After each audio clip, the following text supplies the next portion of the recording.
Hello Champagners and welcome back. I'm here joined today by Chris Toombs, aka The Undertaker, aka the Tombstone Power Driver, aka the Yoda of rugby, Chris Toombs.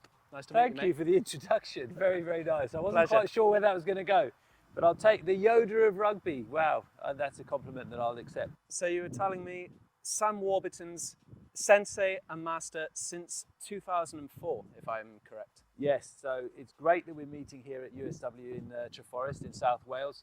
This is the exact field where Sam Warburton would have done some speed work on grass, he would have run some shuttle runs, he would have definitely done some collision work, and in the gym, which didn't exist back in 2004, that's where we did all of our strength and power and our physical development work when it came to building size, strength and power. So yeah, the fact that we've come back to sort of the start of my journey with Cardiff Rugby, Cardiff Blues as it was then, and yeah, trying to be part of your journey in the next 6 to 12 months and beyond.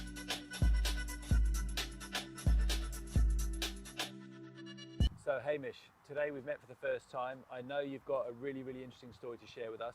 Tell me a little bit more about the journey ahead and how I can be of assistance. Yeah, so I've quit my job to play rugby and pursue a career in rugby. I was working 9 to 5 in London as a data engineering consultant, essentially working in AI and giving advice to the banks on how they could improve their algorithms. But you know, as is life, and I wanted to pursue a career in rugby. I'm 23 years old, but better late than never, as they say. And essentially, I am going to be flying out to China to play rugby in the next 6 weeks. And I've come here today to learn from the best and get some pre-season before I head out on my journey to a land far, far away. Brilliant, that's fantastic. So what we're going to do today, I've got a little bit of a you're going to be traveling, you're going to have some sort of limited access to equipment. So even just with my trusty band, we're going to be able to do a load of what I call field strength and power work. So the initial part of our session is going to be preparing you to be explosive. So we're going to do some warm-up activities, some dynamic work, some explosive work, and then we'll take you into the gym, because when you do have access to the gym, we do also know that you'll want to develop some size, some strength, some power in the gym to have that impact on the rugby field.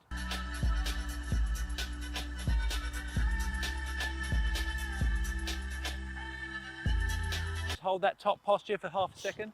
There we go, reach back.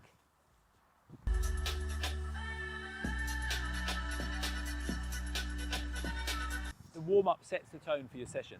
Yeah. So in terms of getting you prepped, warm-ups, injury prevention is huge in rugby. Yeah. The game is hard enough as it's in itself. So preparing to do your training session is actually, for me, sometimes more important than the actual training session itself. So for context, speed. It's going to take you longer to warm up to run fast than it's going to take you to run fast, if that makes sense.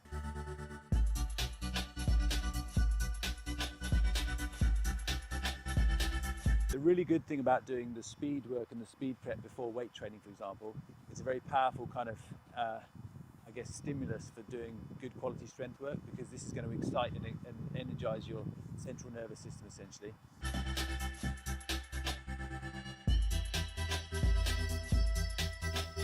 You're going to also want to get involved some physical development qualities, which is a short acceleration, which is what we're going to see now, but also you're going to work on your catch pass. Push and hold.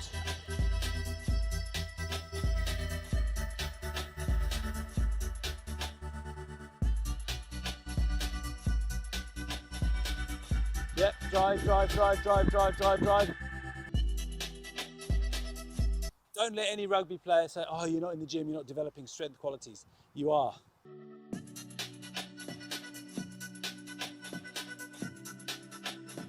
Yeah. But as I've developed as a coach, I also look at the whole person, player, athlete in that order. So one, I found a little bit about you today. Your journey, your story is inspiring. Two, the person, the player. We've got to do skill acquisition work alongside developing your physical 100%. qualities. We haven't got time in a working week as a player to split everything up. So I would put that speed integration work into a warm-up with your team if necessary, and you'll obviously have this documented, so that they can develop their speed qualities, they can develop their skills, and you get two outcomes: physical development outcome, skill acquisition outcome. Yeah. Happy? Sounds good. Beautiful.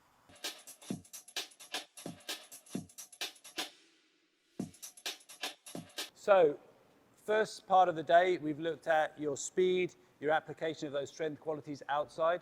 We know you're going to be limited on your journey with regards to equipment at times. Yep. So that is an element of strength that we've hit when it comes to the field-based work. And obviously acceleration and speed are really, really important qualities, especially for a back rower. We've transitioned into the gym here at University of South Wales.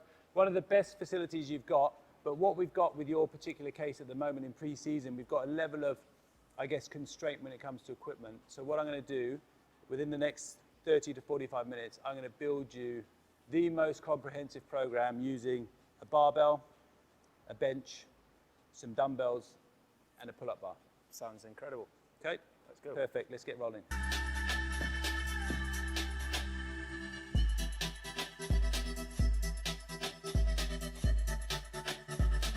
Some weight going through the heel. Yep. So a little bit of time, there's a little bit of a forward lean. Might have implications on ankle mobility, but we'll have another look. Yep. This time round, squat to that natural depth that you had. Jump, land, reset. Okay.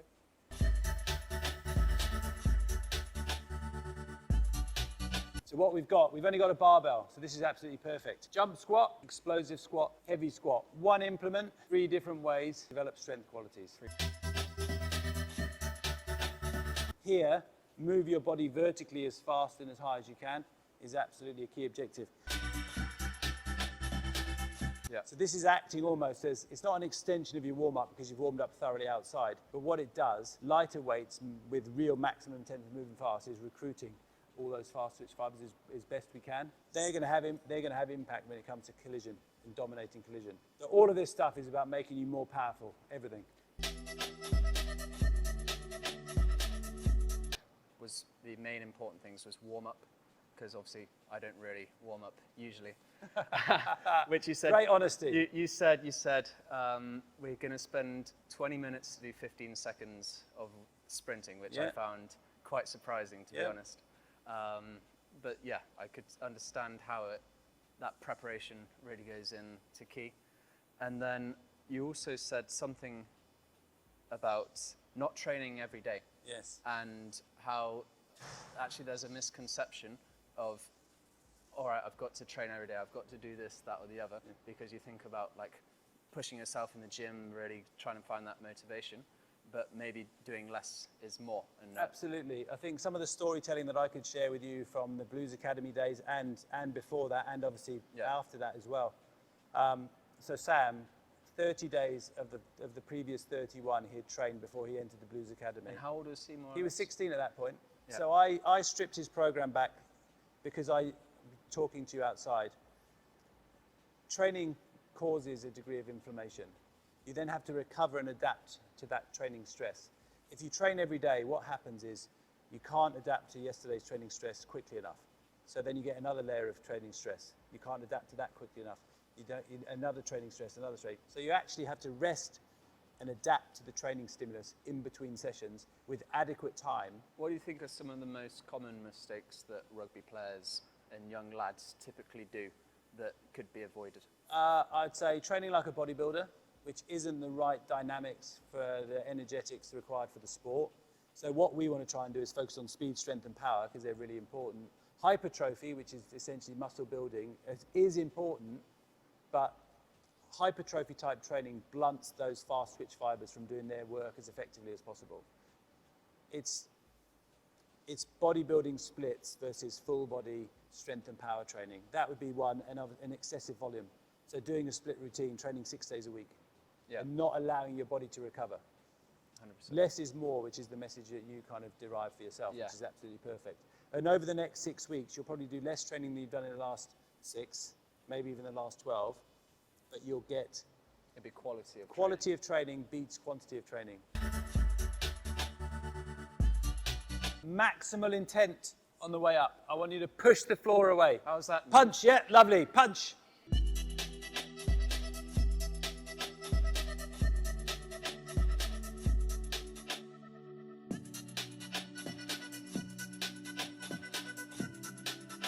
Who inspired sort of you to be a coach and a trainer?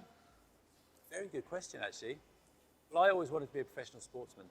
So I played cricket at a relatively decent level when I was a kid, and I went to university to try and further those sporting ambitions. I guess I didn't make it as a sports player, so I went down the coaching road when I was relatively young.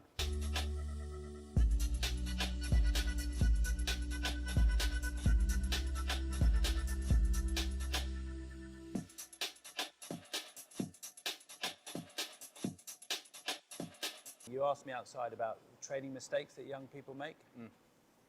I genuinely believe over the 28 years I've been coaching, players have overcomplicated the training process. And we're talking about stripping your program right back due to constraints, which are fine. They're constraints that aren't going to be negative. They're actually going to be relatively positive. You've got a bench press, you've got a barbell, you've got an adjustable bench, you've got a pull-up bar. You can do amazing things with those things. And I think the big problem that people have is they switch back and forward from different training methods and training methodologies really without allowing themselves to exhaust the basics. Without the fundamentals.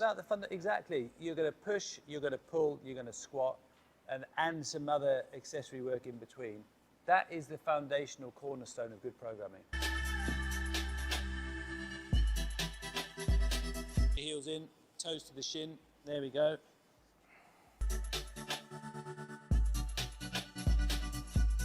Go for it, jump on. You've had no water since we've been together. No. 75.4. Okay. Kilo a week for the next 6 weeks. Yeah. 75. We'll obviously communicate via all channels, social media, WhatsApp, talk like humans, face to face. Intergalactic telecoms. Yeah, 100%. Yeah. They're the new thing coming out next year. We'll talk through them, and yeah, journey begins. First things first, you better take your recovery shake.